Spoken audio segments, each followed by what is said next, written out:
All right. Today's a great victory. It's a great victory for Sean Combs.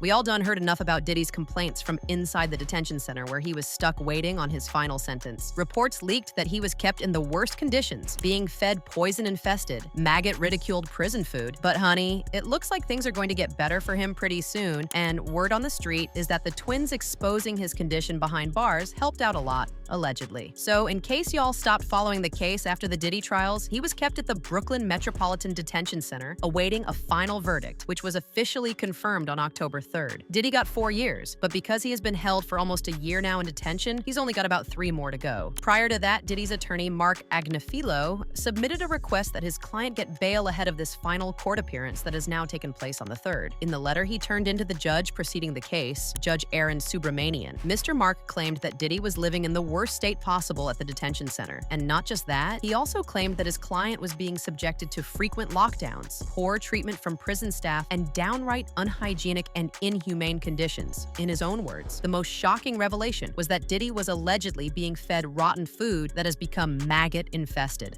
Diddy now claims he's being served maggot food inside of the prison where he's being held awaiting his May trial date.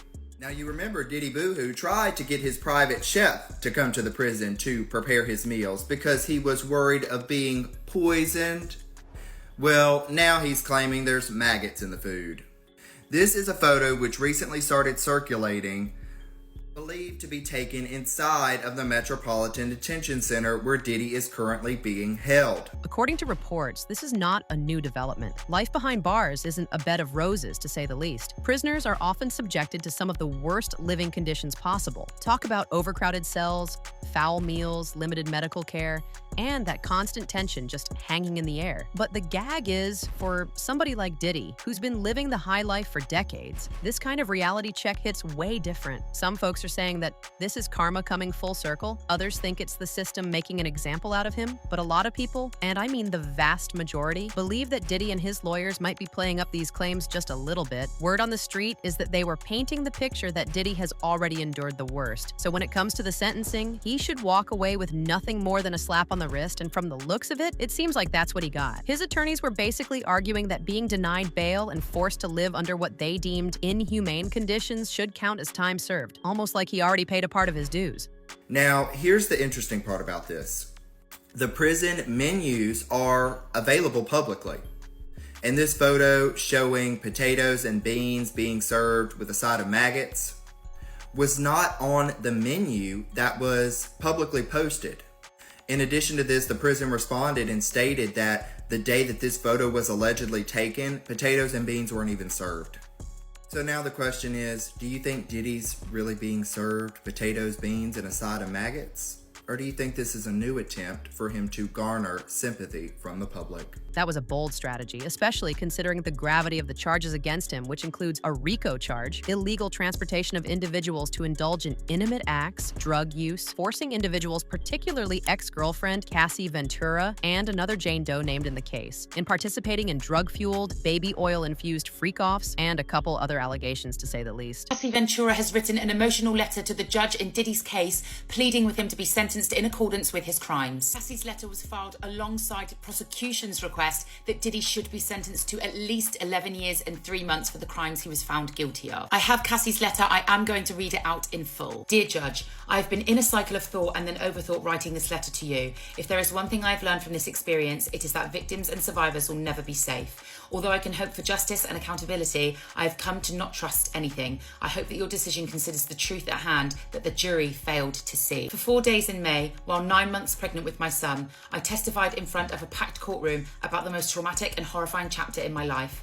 I testified that from age 19, Sean Combs used violence, threats, substances, and control over my career to trap me in over a decade of abuse. He groomed me into performing repeated sex acts with hired male sex workers during multi-day freak-offs, which occurred nearly weekly. I was forced into lingerie and heels, told exactly how to look, and plied with drugs and alcohol so he could control me like a puppet. These events were degrading and disgusting, leaving me with infections, illnesses, and days of physical and emotional exhaustion before he demanded it all again.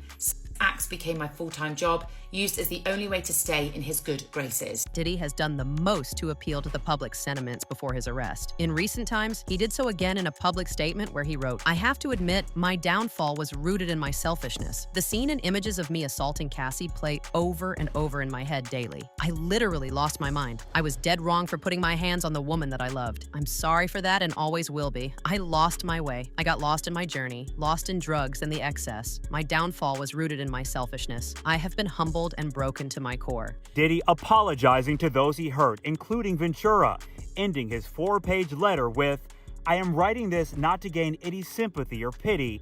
This experience is simply the truth of my existence and has changed my life forever, and I will never commit a crime again."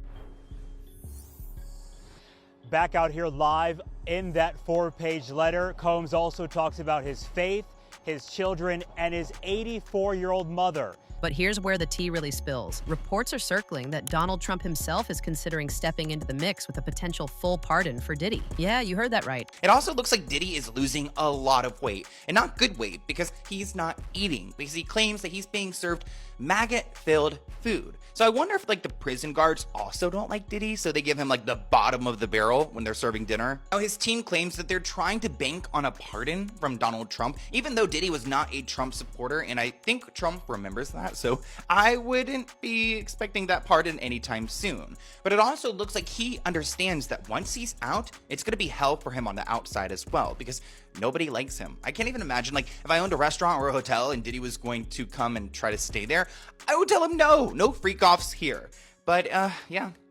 Sounds like he's not enjoying prison. Well, you're not supposed to, Diddy. The President of the United States, who in recent times has been tangled up in grave allegations from his former ally turned bitter ex-bestie Elon Musk, is now being linked to giving Diddy what could basically be a slap on the wrist. In case y'all never clocked that tea, Elon accused Trump of being tied to the infamous Epstein files, which many believe is the real reason why those documents have been kept hidden from the public eye all these years. Yeah, that's the very same file that allegedly lists all the secret rendezvous, high-profile visitors, and close associates Jeffrey Epstein had in his orbit. Apparently, Elon's own name also came up in those files too. However, he was listed only as an invitee to Epstein's private island. Trump and Diddy, on the other hand, have history. Both business moguls in their own right. They've been seen together at exclusive parties, charity galas, and even in photos from back in the flashy 1990s when hip-hop and Wall Street often brushed shoulders. Their connection has folks raising eyebrows because if Trump really does step in with a pardon, it's going to look less like justice and more like one billionaire bailing out another. But that's not even where the real tea's at, y'all. Word on the street is